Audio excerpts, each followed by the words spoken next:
Chapter, and the flat out strange from the other side of cinema. I am Mark Dickerson, And I'm Jeremy Fink. and today we are going to conclude our series on Peter Jackson, entitled Before Middle Earth, the early films of Peter Jackson. We're going to move on to Jackson's final early film in our series, The Frighteners from 1996. There has been a destructive force unleashed on this town such as I have never seen. Oh my god, I don't believe this is not happening! We have got a poltergeist! Okay, well, folks, I can do a clearance, but it's not going to be cheap. Although I do offer a 6-month guarantee. The Frighteners from 1996. This is Jackson's most ambitious film to date. I think it's pretty safe to say. You have Robert Zemeckis as an executive producer, Danny Elfman doing the music. I mean, this is a purely Hollywood production at this point for Peter Jackson. But having said that, this is still Peter Jackson we're talking about, and I still think he found a way to make his style and his humor prevalent throughout it. And it's still written with his life partner, Fran Walsh. He still filmed in New Zealand, though it was made to look like parts of the Western U.S. And so to just give a little background, The Frighteners is a horror comedy film, and it centers on the character played by Michael J. Fox.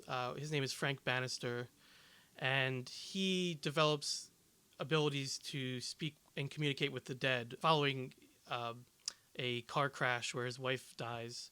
And you find out more about that as the film goes.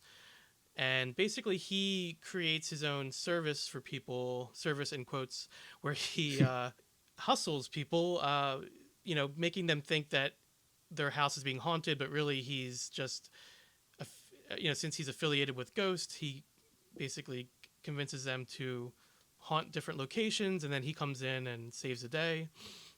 So he's a very cynical character. I actually thought his character was the most interesting part of the entire film, because there's layers to him, and he's kind of like struggling with a lot internally. But in the end, this film is a comedy. I want to call it an action movie as well. It's sort of an action comedy, especially what it progresses into. So that's the gist, and obviously things progress.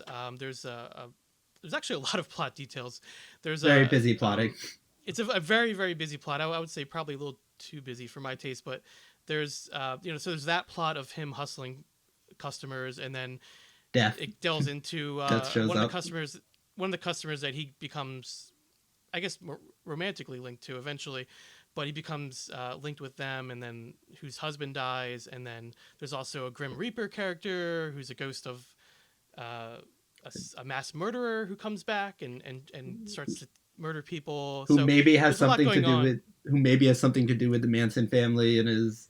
Yeah, it's a little convoluted. Yeah, it's a little convoluted. That was my major problem with it. It goes a little bit too many places, because I thought that core narrative of the main character, the way he's swindling people and his internal struggle, I thought that, like I said, again, is the most interesting aspect to me. And I kind of wish they focused on that a little bit more. But it's almost like they're in the beginning, and then it kind of goes off into this kind of crazy action story. Yeah, and to know where this film is coming from, I think we maybe need to look at the background a little bit. So initially, so Fran Walsh and Peter Jackson collaborated on the writing of this film. And it was originally going to be produced and directed by Robert Zemeckis, who of course did Back to the Future, Forrest Gump, and a slew of other huge Hollywood movies at that time. He was the hottest thing in town, and it was supposed to be directed by him as a Tales from the Crypt spinoff, which you can definitely see that a little bit, kind of in the zany horror, I don't know, for lack of a better word. But Zemeckis thought that the material would be better suited to Jackson's direction, which I mean, ultimately I think it was. I have a very hard time seeing Robert Zemeckis directing this stylistically. But really the thing that this film is most notable for is its special effects, it's digital special effects. At the time, I definitely want to talk about that, because it's somewhat jarring introduction of CGI in this film because it was. I'm not sure if it was used at all in Heavenly Creatures at all. Probably not.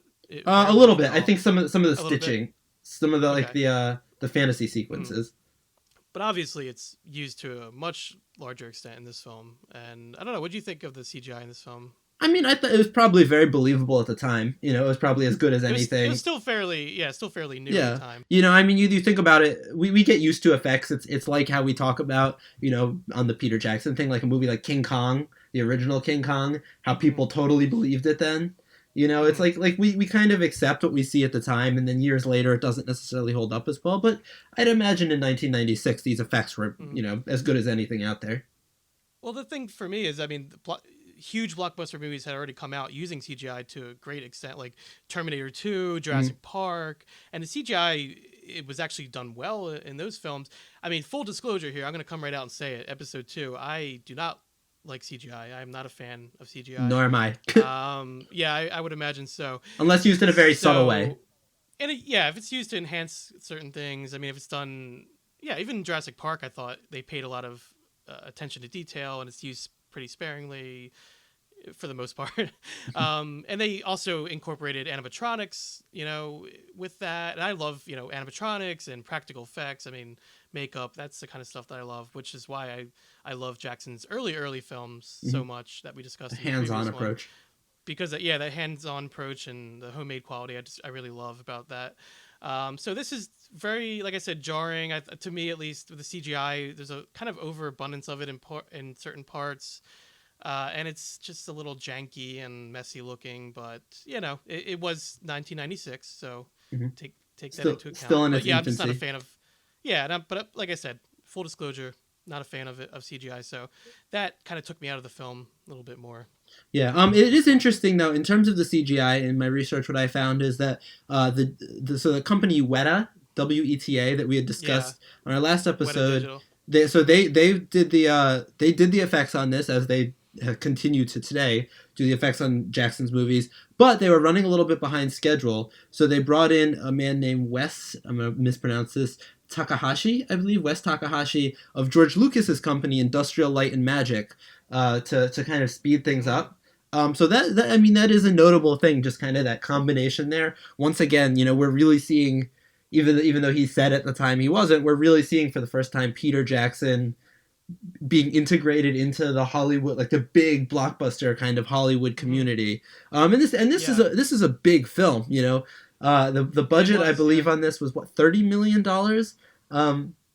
But with that, to date. Yeah, this was also, or somewhere in that, but it was also his first box office bomb, really.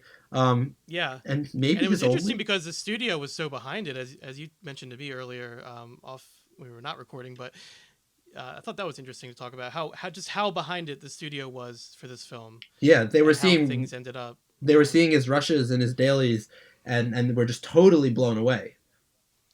Yeah, and they actually, I was going to talk about this later, but I'll bring it up now. The studio was behind it, and they also granted Jackson and Zemeckis total artistic control and the final cut of the film, which is pretty rare, especially for a movie when of that budget. There's a lot of studio involvement, yeah. So they really trusted them, and I guess when their returns were not what they were expecting, then that led to it's all about the mighty dollar. Yeah. Exactly. So they actually also means. Sorry. They were actually so. One thing I learned too is they were so excited about this film that, of course, Peter Jackson is a huge King Kong fan, as we talked about multiple times on here. It was, you know, the movie that kind of inspired his whole career, and as we know, he went on to later remake King Kong in 2005. But at the time, this was 1996, because the studio, I believe Universal was the studio behind it, was so excited about what he was doing, they told him that he would get green-lighted to make a King Kong movie. And then when they saw how poorly this was doing in the box office, which, you know, obviously you can probably hear from our tone of voice, this isn't our favorite Jackson film. Well, I speak for myself. I assume, Mark, not yours as well. And it was okay, but what happened is they told him he could do King Kong, and then when they saw the film come out and not do well, they actually took back their offer for him to be able to do that. Yeah. It's and also the shooting of it was very strenuous from what I read. It was actually the longest shooting schedule ever approved by Universal Pictures at the time. Really? So again, they were, they full steam ahead. Yeah, let's make this movie. Do you know the number of days they were on for this one? I have the dates. Shooting began on May 14th, 1995 and lasted until November 16th. Wow. Which, yeah, that's pretty long. That's a very long. So especially for all the makeup and everything, like the right, actors must have been suffering. Exactly. A lot of it apparently it was held as shoot because there were so many, effects involved. There was a lot of CGI, digital effects, which were still, as we mentioned, relatively new, especially to do a film with so many of those effects. Yeah. And a lot of the cast, a lot of the main characters are actually ghosts. So people were acting against blue screens, and they were acting by themselves. And so it just made it very strenuous and very complicated to complete. And also the fact you mentioned the special effects company Weta Digital, I think that's how you say it, they were relatively new at the time still. They were, I believe, only 3 years old at that time, so that was stressful, I'm sure, for them to take on such a big project like that. Well, also in terms of, because I read a little bit about how they actually did the scenes with the ghosts, which is something that, I mean, notably we do see especially in Lord of the Rings, the Return of the King. We see those. I forget what they're actually called, but like the ghost kings, who are the green ghost-like figures, and they look, actually, if you look at them, it seems like they were probably done in the same way as this movie. But what they did is they would shoot the real actors on location, or on a sound stage. And then what they would have to do is they would have to be very precise with their movements, and then they would shoot other actors to play the ghosts on a blue screen later on, and then they'd have to lace them together. Which obviously means you're shooting every scene twice. So it makes sense that this ended up being a 6-month shoot, but obviously taxing on everyone involved. Mm-hmm. Yeah, and this film really, for Jackson, as we've been alluding to, this is his most ambitious film to date, and for him it was a huge opportunity. He said, it was an opportunity to show what New Zealand filmmaking could do. Pretty much, he wanted to represent for New Zealand and show that, hey, we can make a big, expensive blockbuster action comedy, So he took on a lot more responsibility because of that than maybe he would have normally, or than most filmmakers probably would, because the executives at Universal actually proposed splitting some of the shooting to visual effects companies in the United States, but Jackson, wanting to represent for New Zealand, he wanted to keep everything in-house. And I think maybe that might be why the film doesn't work as much, or at least for me. Maybe there was too much going on behind the scenes as well as in the, in this actual plot. Maybe it was just I'm sure this was super stressful to film. It must have been. And there was a lot riding on it for Jackson. So. Yeah, it just seemed like a lot of ideas going on every level, both in front of the camera, on the script, behind everything. It just seemed a little busy and ambitious. Clearly, I mean, I think everything that Jackson has done, he's not someone who repeats himself. He's incredibly ambitious, regardless of what he's doing. But sometimes, obviously, that doesn't always result in the greatest success when you take a risk like that. Exactly, and it was definitely a big risk. And for him, we've touched on this a lot, just how gory and gruesome his earlier films were. I mean, a lot of it's done for comedy, but they're quite gory. So it's interesting to see this film. He actually was trying to go for a PG-13 rating, which for him seems kind of crazy. At least I thought it was. Did he get it though? This was released as an R. Yeah. This was released as an R. Even though Jackson fought for it to be PG-13, they did not give him that rating. So because he actually tried his best to omit a lot of the graphic violence from it. I mean, it's not that violent of a movie in the end. There's some moments that are, but so it still has an R rating. I guess because it's dealing with a lot of dark subject matter and stuff. I think that's more why. There's not too much bad language or anything like that. So yeah, so for him, this was a huge gamble. It was different for him. I think it was the most different out of all his films, even with Heavenly Creatures in the mix. I would say that this is probably his biggest departure that we've seen yet, at least in my opinion. Yeah, absolutely. So, but this was the film that preceded. So, like we said, this is the last in our series because this is the film that preceded what Jackson ultimately went on to be known for, which is Lord of the Rings.